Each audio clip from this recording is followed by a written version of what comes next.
Hey there, football fans. American football, welcome back to the channel, where we bring you all the drama, the highs, and the hilarious lows of the NFL. If you're new here, make sure you hit that subscribe button and smash that like. And don't forget to share this video with your friends, especially if you want them to witness the latest Bears meltdown. Because trust me, it's a doozy. Now, let's dive into the disaster that was the Chicago Bears Thanksgiving Day game.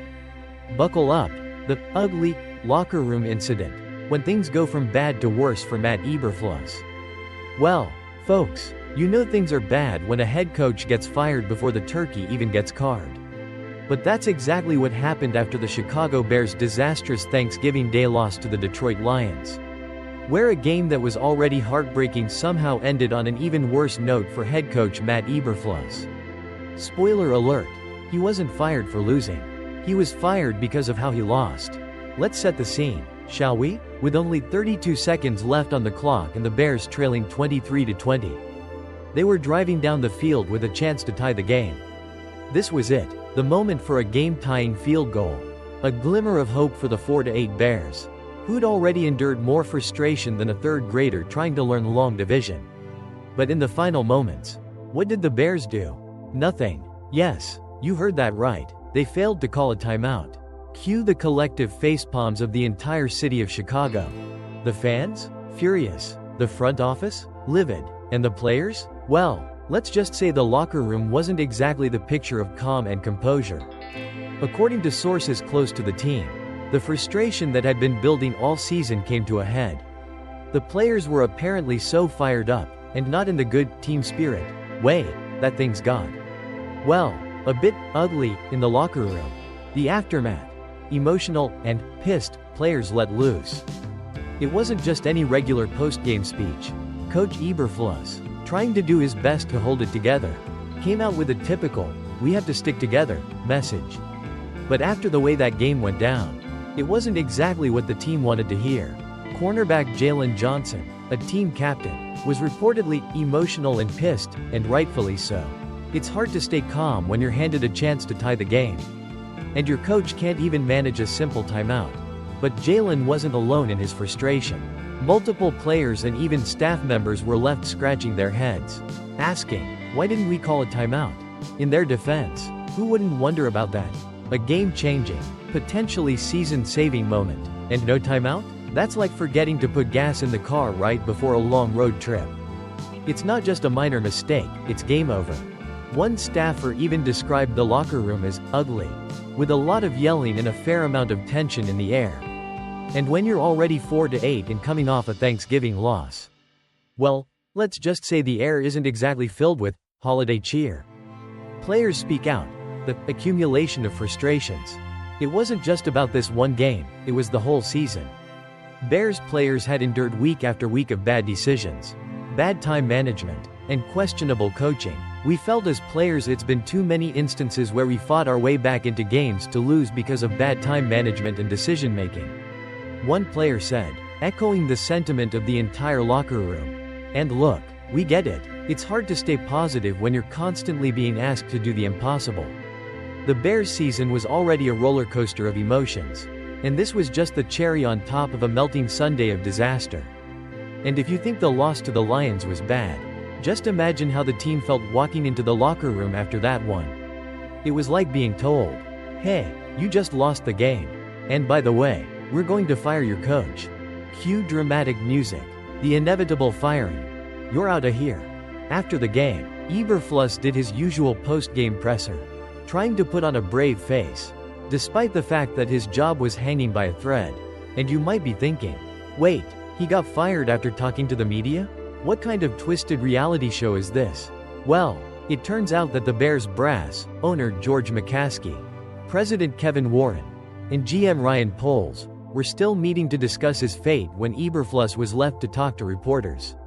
The feeling was that if they pulled him off the mic, the media would catch on that something was really wrong. So, they let him speak. But, spoiler alert, he wasn't long for that job. Shortly after the presser, Eberflus was officially out of a job. Fun fact, the Bears had never fired a head coach mid-season before. That's right, this was a first.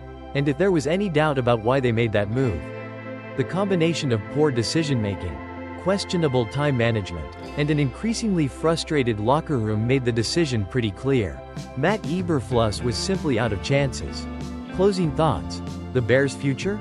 So, where do the Bears go from here? Well, they're 4-9 now. And while the season's shot, it's time for the front office to take a long, hard look at what went wrong. And maybe, just maybe, they'll find a coach who knows how to call a timeout when it counts. Chicago fans are hoping for some positive changes, but it's going to take a lot more than firing one guy to fix this mess. Closing and call to action. Alright, folks, what do you think? Was firing Matt Eberflus the right move? Or did the Bears pull the plug too soon? Let us know in the comments below. And if you enjoyed this video, and let's be honest, who doesn't love a good coaching drama? Don't forget to hit that like button, subscribe to the channel for more NFL updates, and share this with your friends. It's about to get even more interesting in Chicago. Until next time, keep your timeouts timely and your hopes high.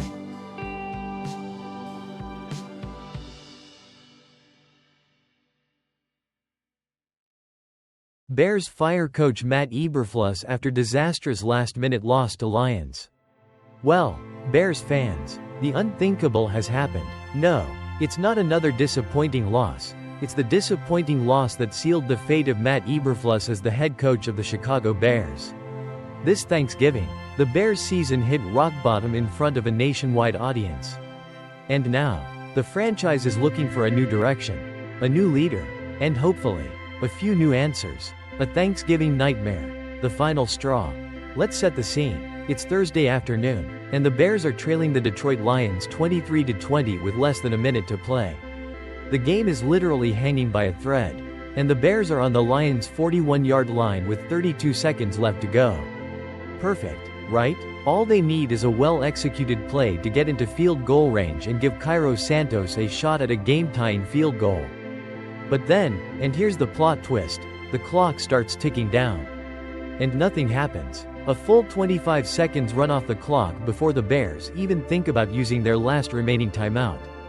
Cue the dramatic music. Caleb Williams, the rookie quarterback who's been struggling all season, doesn't get the team lined up in time. And the final snap happens with only 6 seconds left. What follows? A botched play to wide receiver Rome Odunze. An incomplete pass. And, game over. The Bears lose. The fans groan. And Eberflus' fate is sealed.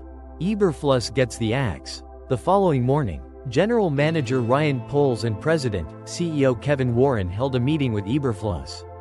It didn't take long for the Bears to announce their decision. Matt Eberflus was no longer the head coach of the Chicago Bears. For the first time in the franchise's history, the team had fired a coach during the season.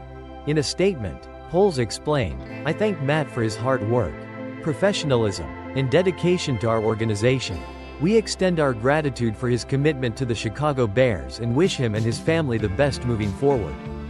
Warren, echoing Poles' sentiment, added, "Our fans have stood by us and persevered through every challenge, and they deserve better results. Our organizational and operational structure is strong, focused,